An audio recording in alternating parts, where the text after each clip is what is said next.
Favourite recipe MDH का जीरा SIP jaljeera मसाला। SIP SIP जीरा सिप MDH का जलजीरा और जीरा सिप MDH का जलजीरा जीरा सिप। हम सब के मन में एक बार कैंप 4 पर आइए। पहले हम सब के मन में एक सवाल है कि आखिर युवाओं में इतना आक्रोश क्यों आ गया। खैर ये देखिए, नेपाल में युवाओं में आक्रोश क्यों। नेपाल में 15 से 24 साल के युवाओं की संख्या काफी ज्यादा है और बेरोजगारी से वो परेशान है। नंबर 2, नेपाल के युवा काम के लिए देश छोड़ने को मजबूर हैं। बगल में शॉट चेंज करते रहिए प्लीज। आप प्रदर्शन के भी शॉट्स हैं वो भी दिखाइए। नेपाल में 15 से 40 साल के युवाओं की आबादी लगभग 43% है और यह देश की अस्थिरता से परेशान है। नेपाल में राजशाही खत्म होने के बाद कोई भी सरकार 5 साल का कार्यकाल पूरा नहीं कर पाई। नेपाल में सरकार और अलग अलग मंत्रियों के ऊपर भ्रष्टाचार के लगातार इल्जाम लगते रहे हैं। यह अपने आप में एक और बहुत बड़ी कहानी है जो सामने आ रही है। पहले वाली ब्रेकिंग लीजिए। सीधे चलिए पिनाक सर के पास। पिनाक सर क्या आप मेरे साथ हैं अभी यहां पर? मैं सीधे चलूंगा मनीष के पास। मनीष, हालात ये बता रहे हैं कि वहां पर तख्ता पलट तो हो चुका है, लेकिन क्या ये राजशाही की तरफ जा रहे हैं या जो अभी खबर आई है फॉर्मर मेयर जो मेयर है वहां पर उनकी तरफ जा रहे हैं? क्या हालात दिखाई दे रहे हैं? निशांत, जानते हैं उस मेयर की उम्र कितनी है? केवल 35 साल। यानी कि जेन जी के लिए सबसे बड़ा पोस्ट। इस वक्त एक विजुअल आ रहा है हमारे सामने, जरा प्ले करिए सीधे। इस वक्त एक बड़ी खबर हमारे सामने आ रही है यहां पर। यह विजुअल जरा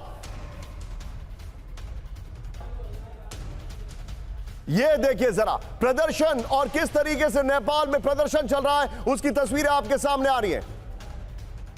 ये देखिए, ये तस्वीरें वहां से आ रही है। ये देखिए सरकार, देखिए मैं इन सब चीजों को कहीं पर भी प्रोपोगेट नहीं कर रहा हूं, लेकिन एमएन साहब करिए। लेकिन नेपाल में बिगड़ते हालात की तस्वीरें हैं। बिपिन चौबे हमारे साथ हैं इन विजुअल्स के बगल में। बिपिन को दिखाइए। बिपिन, मैं देख रहा हूं ये मंत्रियों के घरों में घुसने के शॉट्स है। ब्रेकिंग लिखिए, नेपाल में युवाओं का प्रदर्शन मंत्रियों में के घर। बिपिन तुरंत मुझे बताइए ये जो हालात तेजी से तब्दील हुए क्या क्या अपडेट है?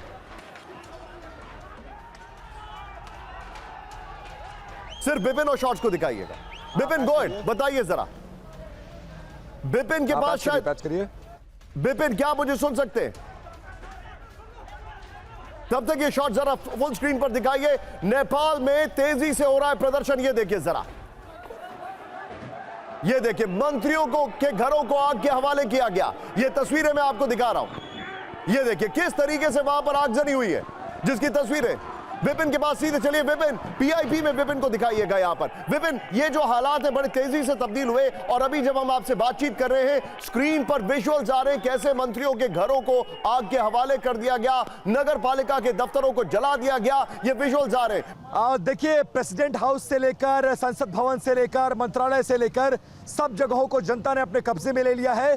करप्शन का बहुत बड़ा मुद्दा था और जनता करप्शन को लेकर सड़कों पर उतरी थी।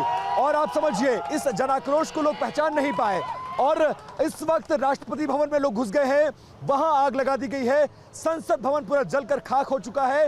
मंत्रालयों में आग लगा दी गई है।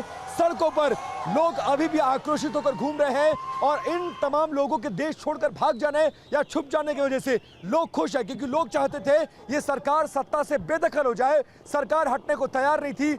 कल के जनाक्रोश को अगर समझ लिया गया होता तो शायद आज जो नेपाल के इतिहास में हुआ है वो नहीं होता।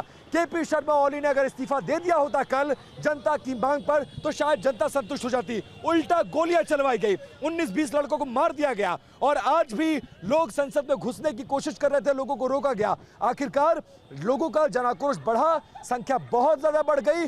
करप्शन को लेकर, फेवरेटिज्म मैं आपको रोकूंगा विपिन। ये जरा वहां पर कुछ लोगों के स्टेटमेंट्स आ रहे हैं, प्ले करिए जरा। जो लोग हैं वो मांग कर रहे हैं कि उनका प्रधानमंत्री होना चाहिए। वो कह रहे हैं कि हमें अपना प्रधानमंत्री चाहिए। इस वक्त एक और बड़ी खबर मैं दिखा रहा हूं, जो विजुअल्स आ रहे हैं उन लाइव विजुअल्स पे भी आप कट कर सकते हैं। सीधा आइए, नेपाल में किसी भी वक्त नए प्रधानमंत्री का ऐलान। बड़ी खबर,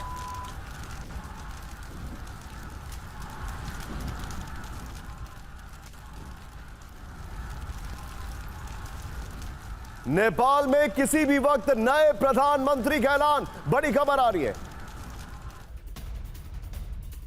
अब से कुछ देर में हो सकता है औपचारिक ऐलान। किसी नए चेहरे को प्रधानमंत्री बनाने पर सहमति संभव है। ओली के इस्तीफे के बाद ऑल पार्टी मीटिंग में जाऊंगा। ये ब्रेकिंग दिखाई और जो लेटेस्ट शॉट्स आ रहे हैं वो प्ले करिए इसके बगल में। इस वक्त की बड़ी खबर,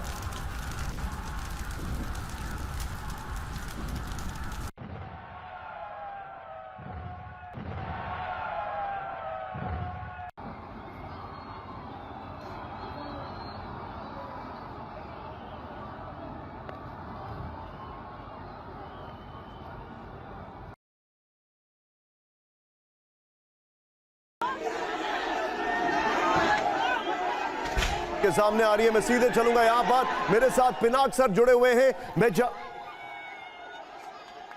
मैं सीधे चलूंगा यहां पर, मेरे साथ मनीष झा जुड़े हुए हैं। मनीष, नए प्रधानमंत्री का ऐलान, सवाल खड़ा होता है कब? बिल्कुल, देखिए, कहा यही जा रहा है कि आज देर शाम तक सभी पॉलिटिकल पार्टी अपनी मीटिंग करेगी। हालांकि इस वक्त चूंकि अगर आप कहें तो पूरी तरह से कंट्रोल प्रदर्शनकारियों के हाथ में है, तो ऐसे में जो मैंने कुछ लोगों से बात की है तो यहाँ पर चीफ जस्टिस की एंट्री हो सकती है, आर्मी चीफ की एंट्री हो सकती है, ताकि वो प्रदर्शनकारियों से बात करे कि अब एक नए अंतरिम सरकार का कैसे गठन हो। दो व्यक्ति का नाम बहुत महत्वपूर्ण है। एक काठमांडू के मेयर बालेन शाह, जिसके बारे में आप जिक्र कर रहे थे, महज 35 साल के हैं। इस आंदोलन को उन्होंने शुरुआती दिन से ही भरपूर समर्थन दिया था और प्रदर्शनकारी मांग भी कर रहे हैं कि बालेन शाह को पीएम बनाया जाए। लेकिन बालेन शाह को पीएम बनाने के लिए दिक्कत यह है कि अभी वो मेंबर ऑफ पार्लियामेंट नहीं है। वहीं दूसरी तरफ जो दूसरा चेहरा है वो रवि लामिछाने का है, पूर्व पत्रकार और स्वतंत्र पार्टी के अध्यक्ष, जिनको केपी शर्मा ओली की सरकार ने भ्रष्टाचार के मामले में जेल में भेज दिया था और प्रदर्शनकारियों ने उन्हें जेल से छुड़ा लिया है। तो संभावना है कि रवि लामिछाने को भी एक चेहरे के तौर पर आगे बढ़ाया जा सकता है अंतरिम सरकार के मुखिया के रूप में। पहले भी वो डिप्टी प्राइम मिनिस्टर और होम मिनिस्टर का पद संभाल चुके हैं। जी, ये है सीक्रेट रेसिपी MDH का जीरा सिप जलजीरा मसाला। सिप सिप जीरा सिप MDH का जलजीरा जीरा सिप MDH का जलजीरा जीरा सिप।